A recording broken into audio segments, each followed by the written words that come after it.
all of the incentives in Wall Street's largely unregulated bond market were geared toward keeping the subprime money machine humming. Shortly after Michael Burry decided the people there had lost their minds, Wall Street's most influential investment bank convinced the financial products division of insurance giant AIG to join the party, a decision that would destroy the company. They insured tens of billions of dollars of subprime mortgage loans without even knowing they were doing it.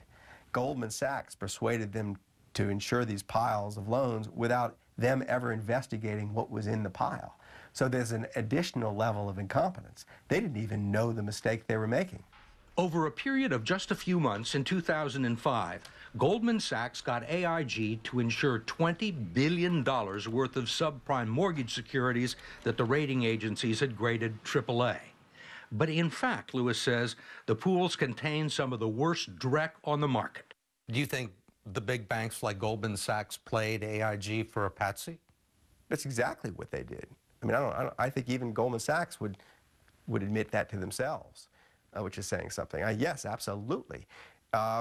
Using the cover of we're all big boys in this market, the big investment banks have long sought to exploit their customers. What role did the rating agencies play in this? They were handmaidens to Wall Street. The ratings agencies get paid by Wall Street, by Merrill Lynch, by Citigroup, by Morgan Stanley, by Goldman Sachs, to rate the bonds that Wall Street creates. This creates a certain moral hazard. You write in the book that Goldman essentially took the worst stuff that they couldn't sell, they repackaged it and took it to Moody's and got Moody's to rate it AAA? Correct. How? Did they know that Moody's was going to rate it AAA? Yes. They had helped design the models, I'm sure, that Moody's used to rate the bonds. And I've spoken with people at Morgan Stanley and Goldman Sachs who said we helped the ratings agencies understand these things. They were the educators. Yeah, they were the educators. Lewis calls the Goldman Sachs AIG deal one of the original sins of the looming financial crisis. Other Wall Street firms were so jealous of the Goldman deal, they got AIG to insure another $30 billion of what turned out to be worthless securities. But Lewis thinks the fiasco had more to do with Wall Street's stupidity than corruption. They didn't understand these things. Not well enough.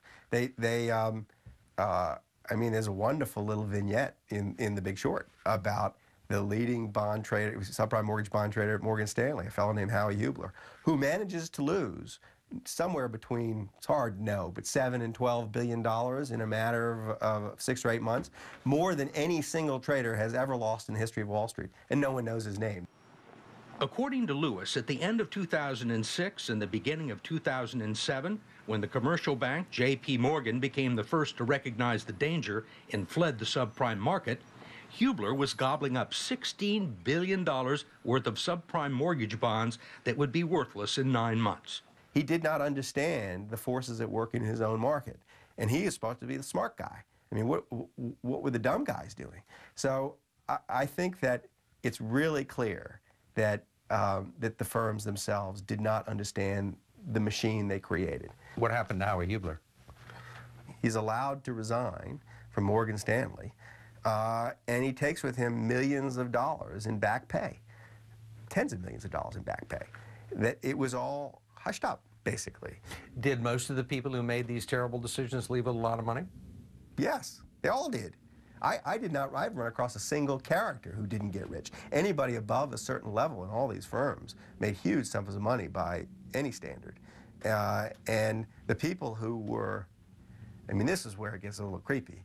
The people who were most instrumental in building the subprime mortgage machine also happen to be the ones who have the most detailed understanding now of the securities in the rubble.